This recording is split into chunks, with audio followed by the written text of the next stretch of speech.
Pues vamos a orar, querida familia, y prepararnos para nuestro estudio. ¿Nos acompañan a orar? Okay. Señor, gracias porque podemos venir esta noche ante ti, Señor, reconociendo que tú eres Dios, que tú eres todopoderoso, que nuestra mente, Dios, no es tu mente es muchísimo más alta que lo que nosotros podemos imaginar, Señor. Pero te agradecemos porque sabemos que tú nos das entendimiento de tu palabra y revelación de la misma para poder venir el día de hoy y poder poner nuestras peticiones delante de ti, sabiendo que tú eres el único que puede traer solución ante tanta situación, necesidad que cada uno de nosotros y de ahorita de nuestros hermanos están padeciendo, Padre. Te queremos suplicar, Señor, nosotros queremos pedirte por Carlos Lemus, Señor, por Carlitos, que tú proveas de la persona, del médico adecuado para que pueda ser operado en el tiempo que tú decidas, Señor, de esta situación de la vesícula. Padre, sabemos que tú eres el que provees los medios para que él pueda tener esta operación. Gracias, Señor, porque confiamos en ti y sabemos que tú no abandonas a quien te toma por Padre, Señor, y que también sabemos que en medio de toda esta necesidad hay muchas enseñanzas. Señor, te queremos suplicar para que lleves a Carlos con el médico adecuado, que pueda ayudarle en esta situación de salud, Señor, y sabemos que tú eres el perfecto ayudador y que nosotros, Señor, lo único que de lo que tenemos que hacer primero es alzar nuestros ojos hacia lo alto y saber que de ti, Señor, proviene la solución. Te pido por Carlos, por su familia y por el médico que tú vas a llevar, Señor, para que lo pueda atender. Dios, también te queremos pedir por Sandra García Leónides, Señor. Sabemos que tú conoces la necesidad que ella tiene, que tú sabes, Señor, por lo que ella está pasando. Te pedimos que tú seas su ayudador como lo eres con cada uno de nosotros, Señor, que ella pueda poner su confianza en ti, sabiendo que de ti proviene todo, Señor, sabiendo que cuando nos acercamos a ti, Señor, muchas veces las circunstancias a veces no cambian, pero nosotros sí, Señor, cambiamos porque podemos poner nuestra fe en ti y no en nuestras circunstancias, y nuestros ojos y nuestra mirada en ti. Señor, te pedimos que tú a ella la restaures, le ayudes, la levantes, Señor, que ella pueda recobrar ánimo, que ella pueda tener, pues en medio de la necesidad que ella esté pasando, Señor, que ella pueda ver tu rostro, que pueda confiar, que a través de tu palabra, en esa revelación que tú das, ella pueda escucharte, Señor, y saber qué decisiones tomar, Padre. También te pedimos te agradecemos por la familia Ruiz Borbón, que es la primera vez que se conecta, Señor. Te pedimos que derrames de tu Espíritu Santo sobre ellos, Señor, que abras también, como a todos nosotros, ese entendimiento que necesitamos para poder entender tu palabra, Señor. Agradecemos, Señor, porque es maravilloso cuando hay alguien que se acerca por primera vez a escuchar tu palabra, Señor, y dice tu palabra que tú vienes y tocas a la puerta y que tú cenas con quien abre la puerta, Señor, y tú haces morada con ellos, Señor. Te agradecemos porque una vez llegaste y tocaste la puerta a cada uno de nosotros en el tiempo que nosotros decidimos dejarte entrar, Señor, porque tú has estado tocando constantemente y tú tocaste constantemente en la vida de cada uno de nosotros, Padre. Gracias por la misericordia que tienes para con todos nosotros, Señor, por tu misericordia para esta familia, Señor, que tú has tocado y ellos han abierto, Señor. Derrama tu espíritu sobre ellos, Padre. Y, Señor, te queremos pedir por Gilberto y Gloria, Señor, Landazuri, que están con este diagnóstico positivo del virus, Señor, de COVID, Padre. Señor, nuestra confianza está puesta en ti. Los casos suben y suben, aparecen y cada vez pareciera que esto no va a terminar. Pero nosotros confiamos en ti, Señor. Sabemos que sí va a terminar. Y sabemos que hay avances, Señor. Y sabemos que hay soluciones, Señor, que tú estás enviando. Padre, te pido por ellos, Señor, para que igual, Señor, puedan ser tratados de una manera con los médicos, que tú les des sabiduría, Señor, para saber cómo tratar a estos casos tan específicos, Señor, te pedimos que tú seas el que les ayudes a levantar este sistema inmune, Señor, que ayudes a su cuerpo a luchar con este virus que está dentro de ellos, Señor, para que ellos, sus síntomas sean leves, Padre. Te pedimos que no permitas que sufran más allá, Señor, de toda esta situación del virus, Señor. También sabemos que hay un propósito en todo esto, Dios, y sabemos que tú los atraes con lazos de amor, Señor. Te pedimos por Bea que ella va para estar apoyando, como siempre, Señor, a su familia, honrando a su papá, honrando a su mamá, Señor. Te pedimos también por ella, para que tú la cubras, Señor, y que en medio de este viaje ella tampoco sea contagiada, Señor. Fortalécela, Padre. Dale palabras de aliento, Señor, y fuerza física para poder estar ayudando a su familia, Padre. Toda fortaleza proviene de ti, Señor. Toda ayuda proviene de ti, y en eso nosotros descansamos. Sí, Señor. Te pedimos también por Ángel Miranda, Señor, que también está contagiado de COVID, Señor. Te pedimos que lo fortalezcas, que guarde su vida, Señor, que cuide sus pulmones, Señor, y que él pueda restablecerse muy pronto, Señor. Y en este momento difícil de COVID, que él pueda voltear hacia el cielo, escuchar tu voz y aferrarse a ti, Señor. Te lo pedimos, Padre. Te doy gracias, Señor, porque Carmen Canales la has fortalecido, Señor, ya porque ya no está usando oxígeno, Señor, y tú en ese tiempo difícil pudiste hablar a su corazón, Señor. Gracias te damos, Señor, porque sabemos que Jimenita, esta pequeña de 4 años, que aunque los médicos nos han dicho, Señor, que está inundada de cáncer su cerebrito y su cuerpo, Señor, sabemos que ella está en tus manos, Señor, y ella te pertenece, Señor, y tú la compraste en esa cruz y ella es tuya, Señor. Y todos los niños te pertenecen, son tuyos, Señor. Y ese es nuestro gozo, ese es nuestro descanso, Señor. Que hay vida después de la muerte, Señor, que la muerte no puede vencernos, Señor, que la muerte, Señor, está sujeta a tu voluntad y a tu autoridad, porque tú eres el dador de vida, Señor, y descansamos en eso, que la vida de Jimenita, Señor, está en tus manos, Señor.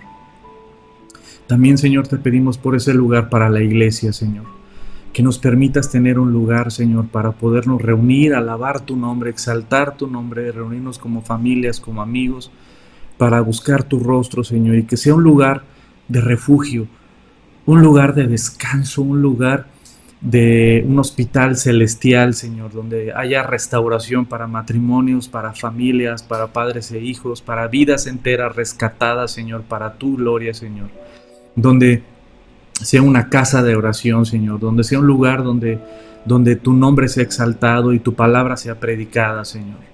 Te pedimos por ese lugar para la iglesia, Señor, y sabemos que todo está bajo tu control, Señor, y ahí descansamos.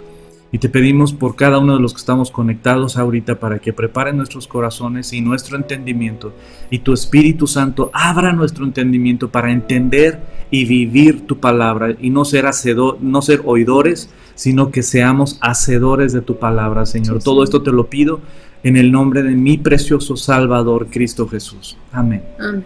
Amén. Pues vamos al estudio, chicos. Yo sé que el día de hoy nos colgamos, ya es tarde, pero vamos a Proverbios capítulo 21. Estamos estudiando Proverbios capítulo 21. Agarren sus Biblias, su cafecito.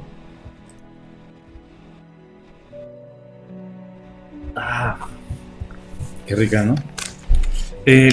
Proverbios capítulo 21. Dice el versículo 15, vamos a estudiar el versículo 15 al 20, vamos a estudiar algunos versículos del 15 al 20, dice, versículo 15, ¿lo puedes leer, amor? Del versículo del 15 al 17, para agarrar ahí. Dice, alegría es para el justo practicar la justicia, pero un desastre para los que cometen iniquidad. El hombre que se aparta del camino de la sabiduría vendrá a parar en la compañía de los muertos. Caerá en la pobreza el hombre que ama los placeres, y el que ama el vino y los perfumes no se enriquecerá. ¿Hasta ahí? Sí, estos, ya después vamos a estudiar el 19 y el 20. Estos versículos y estos pasajes de Proverbios son aplicables 100% a la vida familiar. Y por eso este estudio se llama Proverbios para la familia, ¿no? porque queremos en familia vivir algo que yo quiero que tú te grabes en tu corazón, que no existe el estudio de las escrituras, el estudio de la teología, el estudio de la palabra de Dios sin aplicación práctica a nuestras vidas. Este libro Dios lo dejó como una recopilación de cartas y de libros que es el mensaje y el corazón de Dios para todos nosotros, su creación, para mostrarnos su amor, su misericordia. Este libro que se llama o le llamamos la Biblia, la palabra Biblia viene del vocablo griego biblos, que significa libros. Entonces es una recopilación de libros y de cartas que Dios inspiró letra por el Espíritu Santo y que está recopilado aquí. Y esto es el mensaje de Dios para toda la humanidad. Esta es la carta de amor más importante, y algo que tenemos que entender es que la palabra de Dios es un mensaje práctico para transformar vidas, para transformar familias, para transformar matrimonios. No existe el estudio de la palabra de Dios, no existe el conocimiento bíblico, no existe el estudio de la teología sin aplicación práctica en nuestras vidas. De nada sirve el conocimiento si no se lleva a la vida práctica en la familia. Es el primer campo de batalla con nuestra carne. Literalmente es el hogar donde se ve que esto tiene poder. Es triste ver muchos casos de gente que conoce mucho las escrituras, pero son faroles de la calle o obscuridad de sus casas. Y es algo que tenemos que ver, que nosotros antes que estar tratando de vivir la palabra fuera del hogar, la tenemos que vivir en nuestro hogar. Y esta palabra que estamos estudiando todos es aplicable a nuestra vida. Por eso estos versículos los tenemos que ver con un lente familiar, un lente personal, íntimo, pero también con un lente familiar. En el versículo 15 dice: alegría es para el justo practicar la justicia, pero un desastre para los que cometen iniquidad, dice el versículo 15. Hablamos, mi esposa y yo, de que precisamente pudiera tener dos connotaciones, ¿no? Una que es personal y otra que tiene que ver con el entorno. Porque también, por ejemplo, les voy a leer otras versiones. ¿Tienes ahí otras versiones, amor? Sí. Porque les voy a leer otras versiones, y otras versiones te dan este mismo pasaje. Proverbios. ¿Sí? ¿No habías visto nueva? Aquí está. Aquí está, Proverbios 21, el versículo 15. Fíjate: cuando se hace justicia, se alegra el justo y tiembla el malhechor. Y esto platicábamos, ¿no? Cuando se aplica la justicia de Dios en nuestro entorno, el que camina con Dios se alegra, se goza. Y el que va en contra de Dios se enoja. Sería como la traducción de este versículo, ¿no? Tiembla el malhechor, es decir, que el que hace mal, pero cuando se implanta la justicia de Dios, el que está haciendo mal tiembla, por decirlo de alguna manera. Hay muchos ejemplos que podemos hacer en la vida social, pero también en la vida familiar. Cuando se implanta la justicia de Dios en un hogar, los que están en malos caminos se van a enojar, van a hacer oposición o van a querer rechazar, o van a temblar. En un hogar es como decir: ¿sabes qué? Pues ahora, chicos, todos vamos a tener la computadora en un lugar público y nadie va a tener computadora en un lugar privado, ¿no? O un celular o un iPad, es decir. Entonces, pues no hay miedo si tú vas caminando con el Señor, no hay miedo de que chequen el historial de la computadora, no hay miedo de que chequen tu celular. Otro ejemplo matrimonial, ¿no? El hecho de que una esposa tenga acceso al celular del esposo y lo pueda desbloquear sin ningún problema y pueda checar los mensajes y todo. Si yo estoy caminando en integridad con Dios y con mi esposa, no tengo problema, no tengo ningún conflicto. Pero ¿qué pasa con aquellos que andan caminando chueco? Pues literalmente se van a enojar. No, respeta mi privacidad. No, cada quien sus cosas, o no sé. ¿Sabes qué? Se enoja. o tiembla aquel que de repente si la esposa le agarra el celular y empieza a checar y se pone nervioso, y, pero a ver qué estás haciendo y por qué desconfías. Y, no, a ver, pues claro que el que hace mal se le pudre el tamal. Ay, sí, no, el que hace mal realmente pues siempre va a estar inquieto. El que nada debe, nada teme, ¿no? Fíjense que yo, cuando estaba en la preparatoria, yo estuve en varias preparatorias, porque me gustaba conocer diferentes culturas. Pero estuve en varias preparatorias, pero en una preparatoria yo tenía amigos que les gustaba la marihuana. Les gustaba la marihuana y pues, ellos siempre andaban en esa onda, ¿no? Pero era curioso que siempre hay una paranoia de si ven algún policía o si ven alguna autoridad, entonces siempre hay una paranoia y siempre hay un miedo y siempre hay como una defensa de sabes que andas haciendo mal. Pero cuando no tienes nada que ocultar, pues vas tranquilo por la vida, ¿no? Por ahí una vez escuché que decían que hay mucha gente que trae muchas cargas en sus hombros. Pues sí, el pecado y una mala conciencia pesa mucho. Y literalmente hay mucha gente que trae muchas cargas porque su conciencia pues no está tranquila. Otro ejemplo que les puedo decir. De repente en una empresa donde yo trabajé, de comunicaciones, implantaron la prueba del SIDA para todos los trabajadores, ¿no? Sí, ok, aquí toda la empresa, todos los empleados se van a hacer la prueba del SIDA, entonces pasen por favor a la clínica que estaba dentro de la empresa y les van a hacer un examen, etcétera, y por orden de tu número de empleado te toca tal día, a tal hora y te van a dar, etcétera, ¿no? Y tú veías por los pasillos de la empresa quién iba tranquilo y quién iba muy preocupado y con mucho temor y con mucho temblor. ¿Por qué? Pues porque su conciencia estaba cochina, ¿no? Porque andabas mal, y si andas mal, pues tienes miedo. Es decir, el justo se alegra cuando la justicia de Dios se implanta, o cuando lo correcto se implanta en una sociedad o en tu vida personal. Pero aquel que va en malos pasos siempre se va a enojar, va a haber una oposición o va a haber un miedo cuando se quiere implantar la justicia de Dios. En el tema social podemos hablar del aborto.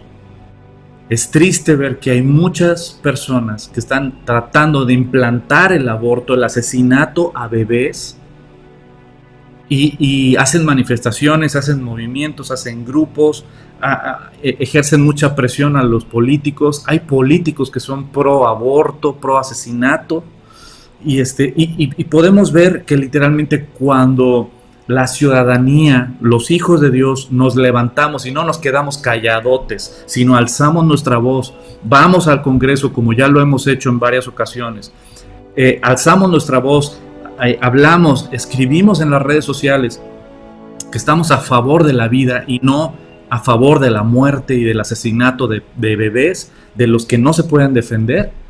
Literalmente se enojan todos los que están en contra de lo que Dios establece.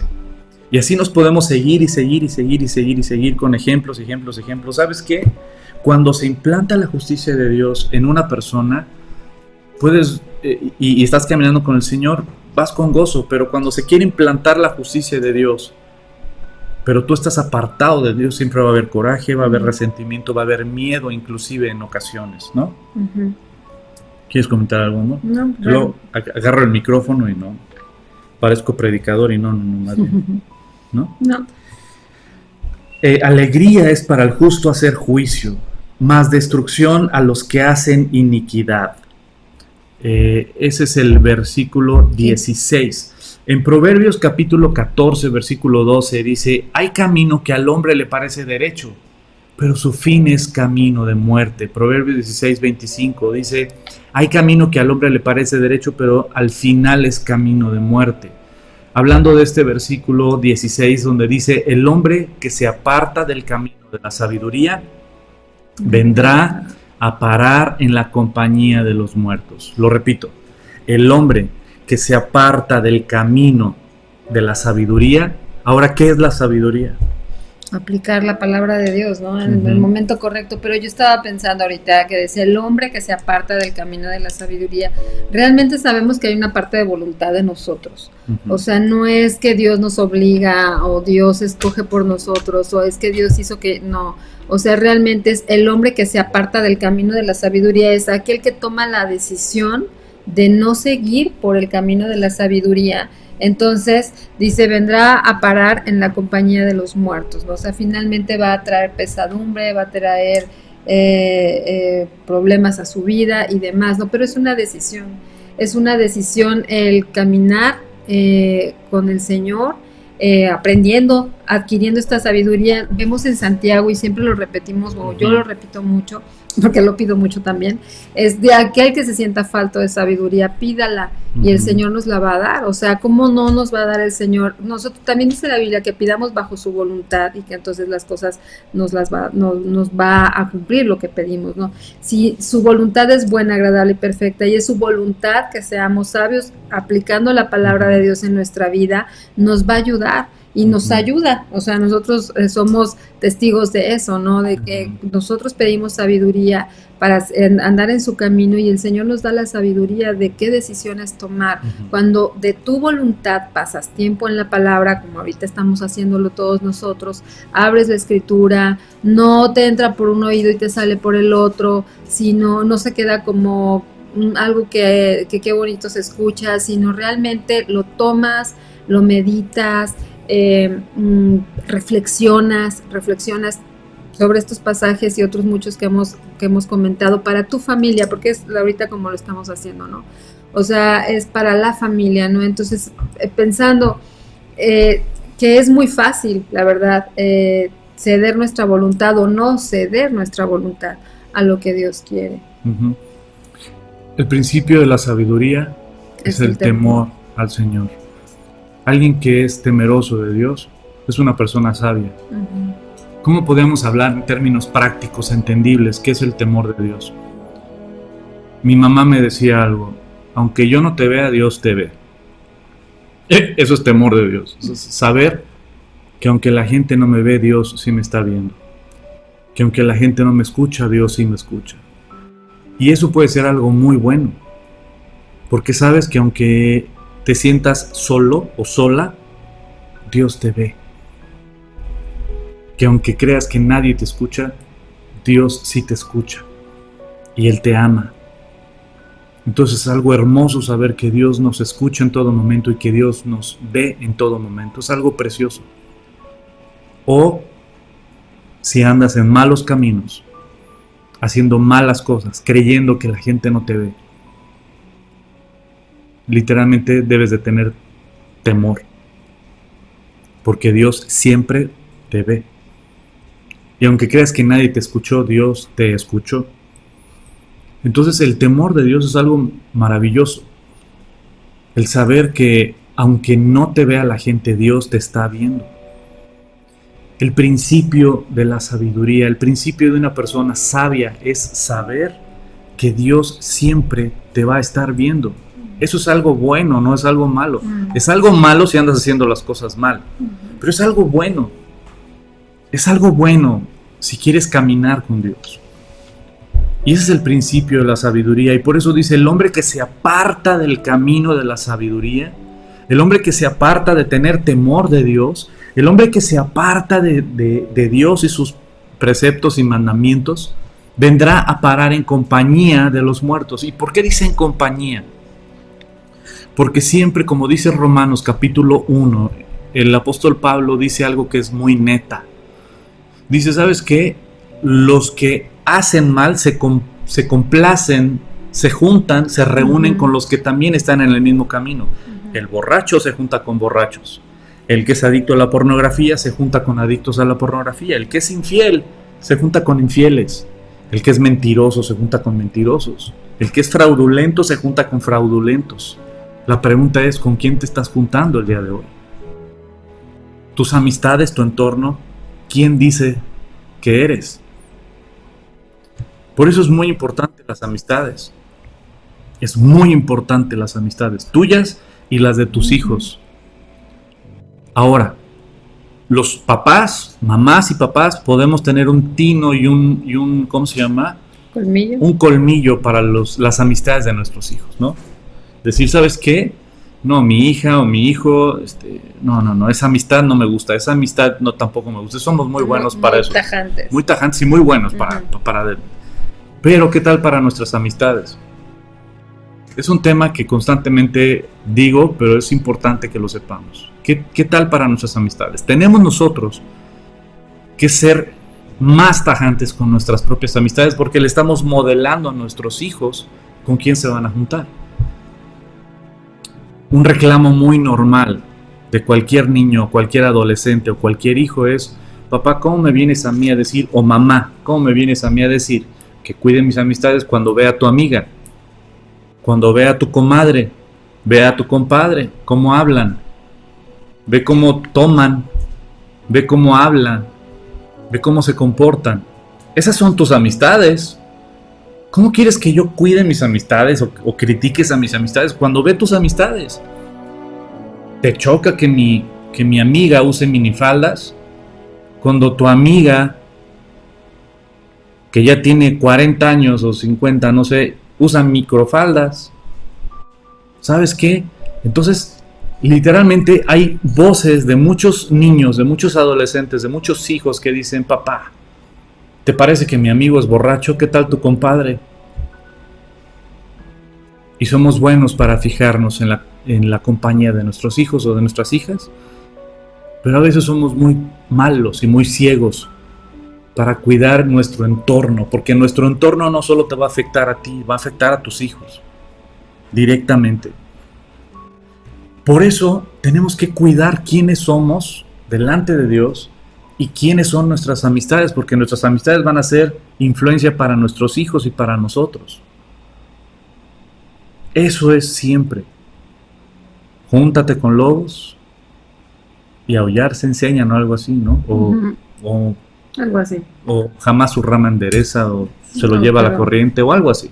Pero el punto es que, ¿sabes qué? Si tú y yo cuidamos nuestras amistades, al mismo tiempo estamos cuidando las amistades de nuestros hijos. Qué importante es que tú y yo podamos cuidar nuestras amistades. Y tomar estos versículos como petición de oración, ¿no? Para nuestra familia, Señor, ayúdanos, ¿no? A no apartarnos del camino de la sabiduría. Pon delante de nosotros todo aquello que no te agrada, donde estemos a punto de tropezar, caer o de cara, pues que el Señor nos ayude a ver, ¿no? Y que saque a la luz, porque el Señor saca a la luz todas las cosas, y realmente cuando oramos por nuestros hijos, oramos por nosotros mismos, por nuestra familia, y que el Señor siga poniendo nosotros, ¿no? Que sigamos entendiendo y el Señor siga dirigiendo nuestro camino, siempre hay bendición, y cuesta trabajo también, o sea, no es algo que sea como, depende, ¿no? La voluntad de cada quien, pero cuesta trabajo a lo mejor llegar a un nuevo hábito cuando no lo has venido haciendo en todo este tiempo, ¿no? Y es un nuevo hábito, pero es un nuevo hábito que de verdad te va a solucionar, te va a evitar muchos problemas y a solucionar muchos, ¿no? Uh-huh.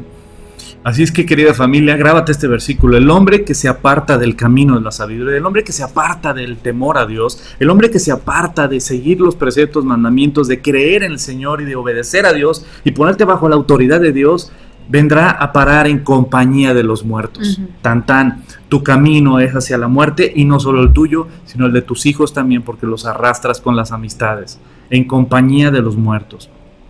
Voy a repetir Proverbios 14:12. Hay camino que al hombre le parece derecho, pero su fin es camino de muerte. Proverbios 16:25 dice: hay camino que al hombre le parece derecho. Pues, ¿qué tiene de malo? No tiene nada de malo. Uh-huh. Pero al final del camino, al final es camino de muerte. No estoy muy contento contigo, y ahorita platicamos tú y yo, señorita. Entonces, ay, sí, los dos así. Los dos así, de que no puedes pasar. No la dejes pasar. ¡Ay! Me está rasguñando. Ahora, vamos al versículo 17. El versículo 17 dice: caerá en la pobreza el hombre que ama los placeres, y el que ama el vino y los perfumes no se enriquecerá. Caerá en la pobreza el hombre que ama los placeres, y el que ama el vino y los perfumes no se enriquecerá. Es decir, vamos a ver otra versión. Esto es algo bueno que tú puedes hacer, cotejar diferentes versiones porque te amplía el panorama con diferentes palabras, ¿no? Es el versículo 17, no, 16, no, sí, 17, ¿verdad? Uh-huh. El versículo 17. Dice el versículo 17, ¡oh! Te voy a cortar esas uñas.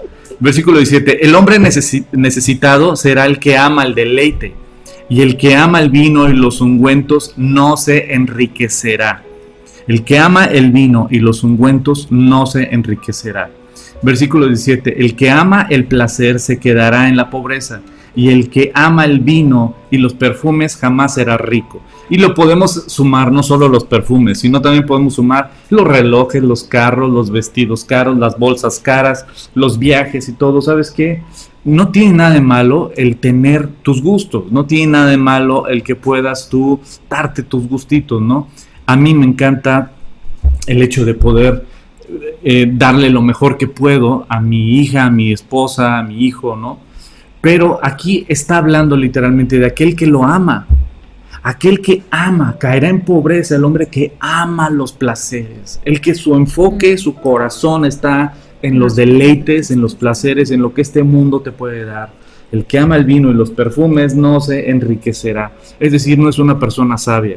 Una persona sabia es aquella que sabe administrar el dinero en base a las prioridades que Dios nos marca.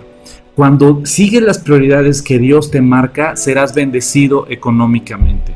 La clave para ser bendecido económicamente tiene que ver con honrar a Dios y obedecer a Dios en las prioridades que Él marca. Cuando las prioridades están completamente torcidas o equivocadas y te pones tú primero antes que otras cosas, es muy triste y da coraje ver a muchos hombres. Me ha tocado ver hombres, mujeres no dudo que también las hay, ¿no?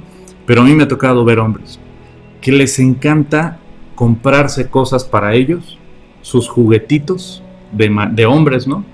Puede ser una super pantalla, o puede ser un reloj super caro, o puede ser un carro super fresa, o puede ser, o sea, gastan en ellos, en sus deleites, enormemente. Y es triste ver que hay más necesidades en su familia que no suplen. Uh-huh. Ya no alcanzó para las necesidades de sus hijos, ya no alcanzó para las necesidades de su esposa, ya no alcanzó literalmente también para la obra de Dios. ¿Por qué? Porque gastaron en sus propios deleites. Es triste y es una catástrofe, querida familia. Quiero que entendamos lo que Dios ve de una tragedia. Quiero narrarte una tragedia y quiero que tú me digas cuál de las dos es una tragedia. Imagínate un hombre que a los 50 años se jubila. Imagínate, está muy joven, todavía está fuerte, o a los 60 años o 55 años se jubila. Ya, se jubiló. Le fue súper bien en su empresa, les fue increíble y dice, ya a partir de ahorita ya tengo lana para retirarme y vivir como rey. Y compra su casa a la orilla del mar, y compra un yate, y se dedica a pasear en su yate, se dedica a vivir en su casa de la playa, a jugar golf, ¿no? A jugar cricket, a salir a caminar al campo de golf y salir en su yate, y eso es el resto de su vida. Dirías, ¿eso es una tragedia? Para este mundo, ¿no? Este mundo es lo que te vende. Uh-huh. Este mundo es lo que te ofrece. Este mundo es lo que quiere que le compres. Eso es un superhombre exitoso para este mundo. Te voy a poner otro caso. Un misionero que junto con su esposa y sus hijos deciden ir a sembrar la palabra a un lugar donde nadie va. Y renuncian a todo por servir a Dios. Pero resulta que en este lugar hay oposición. Golpean al misionero, golpean a la esposa y acaban matando a los dos, y los hijos quedan huérfanos. Esta historia no es una historia inventada, es una historia real. Y no es una, Hay miles de casos de esta historia que les estoy contando. Al grado de que hay una asociación que recoge a los huérfanos de los misioneros, que son asesinados predicando la palabra. La pregunta es, este misionero que vivió pobreza, persecución, peligros y acabó muerto y sus hijos huérfanos, te quiero hacer una pregunta. ¿Es una tragedia? ¿Es una tragedia esto? Te pongo dos casos. El que se jubiló de 55 años con un yate y jugando golf el resto de su vida. El misionero que murió junto con su esposa y sus hijos quedaron huérfanos. ¿Cuál de los dos es una tragedia? Para el mundo, el misionero es una tragedia. Quedaron huérfanos sus hijos, es una tragedia. Esa es la mentalidad del mundo. Para el mundo, este hombre es exitoso. Es el gol, es la meta, esto es lo que queremos ser. Déjame decirte algo, esto es la mentira que este mundo nos vende. Para Dios, esto es una mega tragedia. Esto es un fracaso. Esto es una vida centrada en el sí mismo, en el egocentrismo, que vivió para sí mismo. Esto es una tragedia para Dios. Esto es un hombre exitoso para Dios. Esto es una persona que estuvo dispuesta a renunciar a sus propios proyectos, a sus propios planes, a su propia vida, para predicar el nombre del Rey de Reyes. Y murió. Pero para Dios esto no es una tragedia. Esto es olor fragante. Tú y yo tenemos tan metido lo que este mundo nos ha enseñado, tan metido lo que este mundo nos vende. Ahora no quieres, todo esto no significa que tienes que ser pobre y morir pobre. Y no tiene nada que ver con dinero. Quiero dejártelo claro, no tiene que ver con dinero, tiene que ver con el amor al dinero. Tiene que ver con el amor a lo terrenal. Porque hay gente muy rica que ha renunciado a todo y sus riquezas las pone para la obra de Dios. Su corazón está correcto y es un éxito y es un olor fragante de alabanza a Dios. Y hay gente muy pobre que realmente vive para sí misma, egocéntricamente soberbia y orgullosa, y nada más tienen su corazón y sus ojos puestos en el hoy y el ahora y en lo que este mundo les puede ofrecer. Esto es una tragedia horrible. Entonces no tiene que ver nunca con el dinero, tiene que ver con el corazón. Y esto es una tragedia. El vivir para uno mismo es una tragedia. El vivir para la obra de Dios y para el servicio de Dios es un olor fragante a Dios. Y si en este camino Dios te hace millonario, tiene un propósito. Caerá en pobreza el hombre que ama los placeres, no que es rico. No, como lo hemos visto también, inclusive, no sé si en Génesis lo vimos o en algún domingo o aquí los martes, Dios prosperó e hizo millonario a Abraham, hizo millonario al rey David, hizo millonario al rey Salomón. Pero todo tenía un propósito. O sea, el tema no es la lana. El tema es nuestro cochino corazón, egocéntrico, soberbio, avaro. Ese es el problema real, el amor al dinero. Y caerá en pobreza el hombre que ama los placeres, el que ama el vino y los perfumes. No se enriquecerá, no será una persona sabia, no será una persona bendecida. Una persona bendecida es aquel que tiene sus prioridades súper claras. El que honra a Dios, el que honra a su familia, el que ve por los suyos y ve por el pobre, por la viuda, por el huérfano, por el necesitado. Ese es un hombre bendecido por Dios. Y cuando te digo que eres bendecido, no tiene que ver con que seas millonario como algunos lo traducen. Yo soy muy bendecido, muy bendecido, y no soy millonario. Un hombre bendecido es aquel donde Dios ha puesto su mano, cuide y provee. Un hombre bendecido es aquel que ha roto las vendas y ha entendido que todo proviene de aquel que creó los cielos y la tierra. Porque cuando te va muy bien económicamente, eres humilde y reconoces que todo proviene de Dios y todo tiene un propósito. Y cuando te va mal económicamente, tienes esperanza y gozo sabiendo que Dios está en control y que Dios pone pan en nuestra mesa. Ese es un hombre bendecido. Pero hay gente tan pobre que solo tiene dinero. Es lo único que tiene. Porque realmente tienen un terror, un miedo.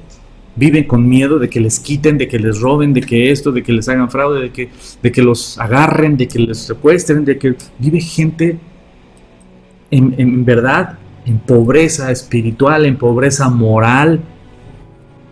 Yo he dado clases en muchos institutos educativos y en uno de ellos, de gran prestigio y de gente de mucho dinero, me tocó ver literalmente jóvenes completamente perdidos, sin identidad, sin amor a sus padres, sin el amor de sus padres y el cuidado de sus padres, metidos en cada filosofía y cada cosa, completamente confundidos y perdidos.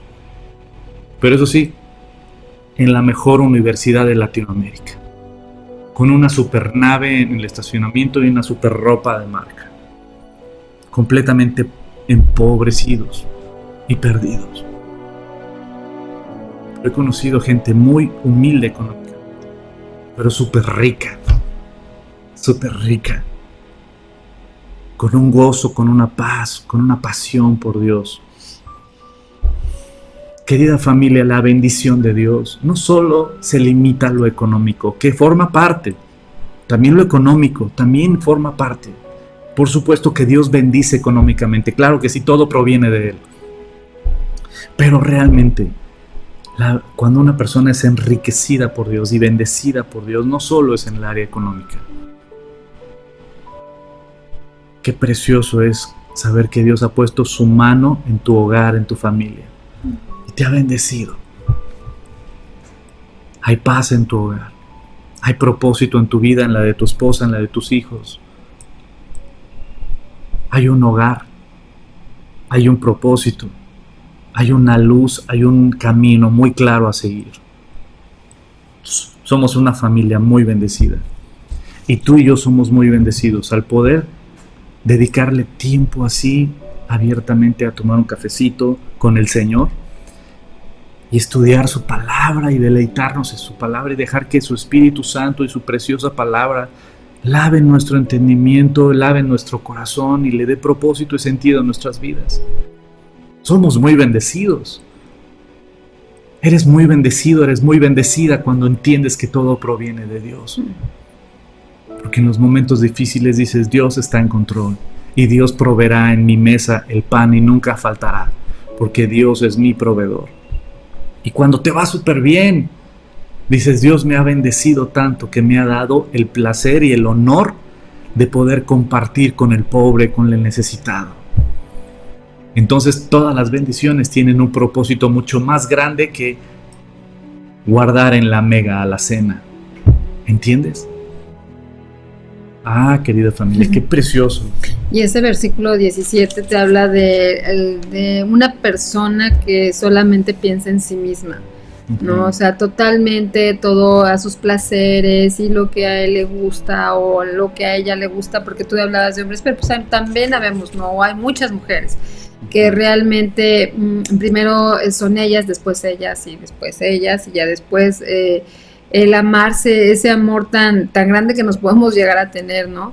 Pero caer en cuenta que no hay ahí realmente nada de como de satisfacción, porque finalmente yo creo que es como más y más y buscar más y más y no hay satisfacción, porque sabemos que el único que puede llenar ese hueco de insatisfacción que tenemos dentro de nosotros, pues es nuestro Señor Jesús, ¿verdad? El conocerlo, Él va a ocupar ese lugar y nosotros otra vez en esta cuestión de la voluntad, que no se la rindes al Señor o que no le rinden la voluntad al Señor, pues puedes caer en pobreza, ¿no? Caerá en la pobreza el hombre que ama los placeres, y el que ama el vino y los perfumes, pues no se enriquecerá.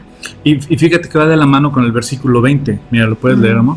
Dice, tesoro precioso y aceite hay en la casa del sabio, mas el hombre insensato lo disipa. Mal administrador. De los recursos que el Señor nos da, ¿no? O sea, hay que, incluso el tiempo es un recurso que el Señor da, y tú hablabas, ¿no? Del tiempo que tenemos, que cómo ocupamos nuestro tiempo. El tiempo que el Señor nos da, ¿no? Como una mala conciencia. Cuando miras hacia atrás y dices, ya creció. Ya creció. ¿En qué perdí tanto tiempo, no? A veces perdemos tanto tiempo en cosas que no son tan valiosas. Como este discipulado que dimos a la iglesia, y que todavía hay algunos estudios bíblicos de la iglesia que lo están dando. Y en este discipulado hay un capítulo que es urgente. La tiranía de lo urgente se llama. La tiranía de lo urgente. La tiranía de lo urgente. Es decir, que lo urgente no te robe lo importante. Que lo urgente no te quite lo importante. Porque es que tengo que hacer esto porque es urgente. Pero no es importante. Lo importante es esto. Y a veces lo urgente te está robando lo importante. Y lo importante es el Señor. Lo importante es tu relación con Dios. Lo importante es tu relación con tu familia. Lo importante es tu relación con tu esposa, o con tu esposo, o con tus hijos, o con tus padres. Lo importante es la familia. Y a veces estamos dedicando tanto a lo urgente que descuidamos lo importante. Somos tontos al menospreciar, despilfarrar los recursos que Dios nos da. Y Dios nos va a pedir cuentas de nuestra agenda. Dios nos va a pedir cuentas, porque son recursos que Dios da. Dios te da recursos. Y quiero que estudies en esta semana, por ejemplo, la parábola de los talentos. El rey les dio talentos a 3 personas. Les dio recursos. Talentos no habla de dones, habla de dinero en esa parábola. Y les dio dinero a cada uno. Y algunos lo pusieron a trabajar y le devolvieron al Señor ganancias. Pero otro dice que tuvo miedo y enterró ese dinero. Enterró ese talento. Y se lo entregó tal cual. Lo que tú me diste, pues aquí está, porque tuve miedo. Lo guardé muy bien. Y se enojó el Señor. Se enojó el Señor. Y dijo, al que menos tiene, quítenle todo lo que tiene. Y dénselo al que produjo más. ¿Qué estás produciendo tú el día de hoy para Dios? No para el mundo. No para ti mismo. Para ti misma. ¿Qué el día de hoy, en esta parábola de los talentos, qué estás produciendo para Dios? ¿Qué talentos Dios te ha dado que estás guardando, ¿no? Están guardaditos, ¿no? O que los despilfarras, ¿no? Los malgastas. O si realmente los estamos usando para lo que es verdaderamente importante, ¿no? En las prioridades hablamos siempre, amarás al Señor tu Dios con todo tu corazón, con toda tu alma, con toda tu mente, y ese es el primer mandamiento, ¿no? Pues amarás a los demás como a ti mismo, a tu prójimo como a ti mismo, ¿no? Entonces, finalmente, cuando nosotros vamos a la palabra de Dios y vemos que el Señor nos ordena, otra cosa es que a veces no nos queremos ordenar, y entonces hacemos un desbarajuste de nuestras prioridades, y entonces vienen a sacudir todo esto. Pero mientras el Señor nos siga dando aliento de vida, que para que la leamos, la reflexionemos, oremos, le pidamos al Señor que nos revele, el Señor, revélanos en esta parábola de los talentos en dónde estoy yo. Porque es confrontarse delante de Dios, no es mira si anda, quién sabe quién, no, es delante de Dios, cada quien en su relación personal con Dios. Es en dónde estoy y qué tengo que hacer, de qué me tengo que arrepentir y qué tengo que hacer para entonces caminar de una manera sabia. Estaba viendo que nos empezamos a congelar en internet, pero fue mi culpa, Por cuestión técnica, yo aquí me equivoqué en cuestión de la red. Entonces, te quedaste arriba. por eso me quedé con la red de arriba y no la de aquí abajo. Y bueno, ya para terminar, chicos, porque ya sé que nos colgamos, pero es apasionante estar estudiando la palabra y más con un cafecito. Dice, pues sí, ¿se te va el sueño a ti? No, no se me va, pero... Y duermo como bebé. Y ronco como león. Pero es para espantar a los malos espíritus. Dice, caerá en la pobreza el hombre que ama los placeres y ama el vino y los perfumes más, no se enriquecerá. Y el versículo 20 dice, tesoro precioso y aceite hay en la casa del sabio, de aquel que ordena todo lo que Dios nos ha dado en base a las prioridades que Dios nos marca en su preciosa palabra. Mas el hombre insensato todo lo despilfarra, todo lo disipa, no es un buen administrador. Lo más triste es que cuando venga el Señor, ¿qué cuentas dará? Así es que tú y yo, que seamos buenos administradores. Lo único que yo anhelo es que cuando el Señor venga o el Señor me lleve a casa, no me avergüence, sino que realmente pueda entregarle buenas cuentas de lo que hice con los dones que Él me dio, de lo que hice con mi esposa, con mis hijos, de lo que hice con las ovejas que Dios me puso a cuidar, de lo que hice con mi tiempo, mi agenda, de lo que hice con los recursos económicos y el dinero que Dios me dio, de lo que hice con mi mamá, con mis hermanos, con mis familiares, de lo que hice con la influencia que Dios me ha dado, de lo que hice con los dones y habilidades y talentos que Dios me dio, que realmente todo eso sea con una repercusión en la eternidad. Yo sé vivir para mí. Tú sabes vivir para ti. Yo sé vivir y sembrar mis dones y talentos en lo de hoy y ahora, en este mundo, en mis proyectos, en mis planes. Esa es mi naturaleza. Yo sé hacerlo. Pero gracias a Dios, cuando pruebas el deleite de servir al que creó los cielos y la tierra, de honrar al Señor con todo lo que eres, con todo lo que tienes y con todos los dones y habilidades que Dios te ha dado, sembrarlos y ponerlos para que el reino de Dios sea establecido aquí en la tierra, para que la gente le conozca a Él. No haya un placer más grande. No despilfarremos, no perdamos el rumbo, no despilfarremos y mal usemos los dones y las habilidades, el tiempo, los recursos económicos que Dios nos ha dado, para cuando Él nos llame a su presencia, o Él venga, porque va a venir, espéralo, entonces tú y yo podamos presentar buenas cuentas delante del Rey de Reyes y Señor de Señores, del Creador del universo, que de tal manera te amó, que entregó a su único Hijo, para que todo aquel que en Él cree no se pierda, mas tenga vida eterna.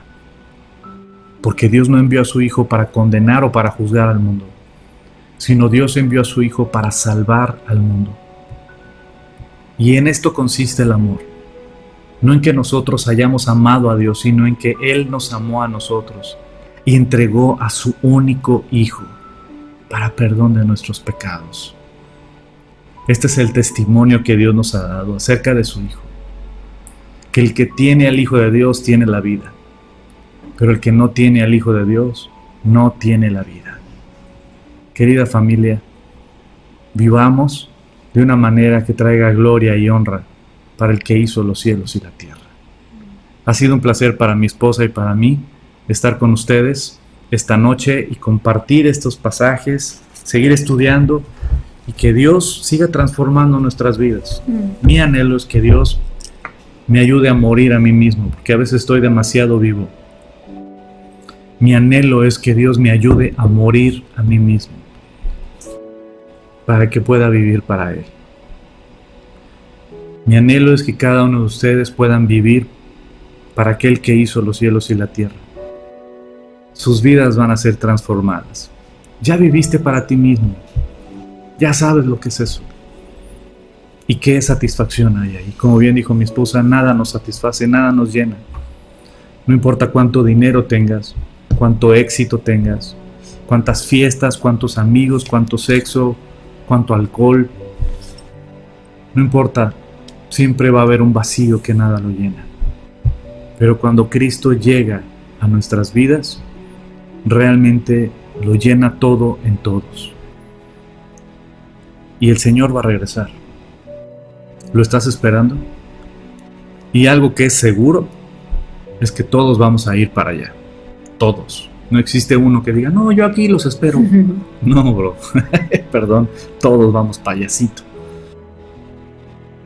Lo más importante es que partamos como Dios manda, en una estrecha intimidad con Él, y saber que fuimos instrumentos de Dios aquí en lo temporal para que su reino sea establecido aquí en la tierra. Que seamos un instrumento de Dios para que más y más gente le conozca. Te invito a que compartas los versículos, te invito a que compartas los videos. Compártelo en tu muro, así como compartimos chistes o compartimos memes o comparte la palabra de Dios. Comparte en tu muro, comparte en tus redes sociales, compártela a tus amigos, a tu familia. Háblales, presúmeles del Dios tan hermoso y precioso y poderoso y majestuoso que tenemos.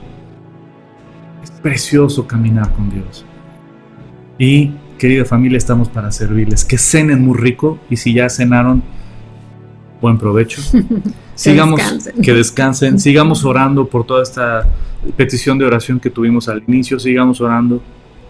Y pues estamos para servirles, chicos. Que la gracia y la misericordia de Dios los acompañe. Nos vemos primero Dios el jueves para nuestro estudio a las 8 de la noche sobre el libro de Génesis. Así es que, querida familia, que Dios los bendiga y estamos para servirles. Muy buenas noches. Que descansen, buenas noches.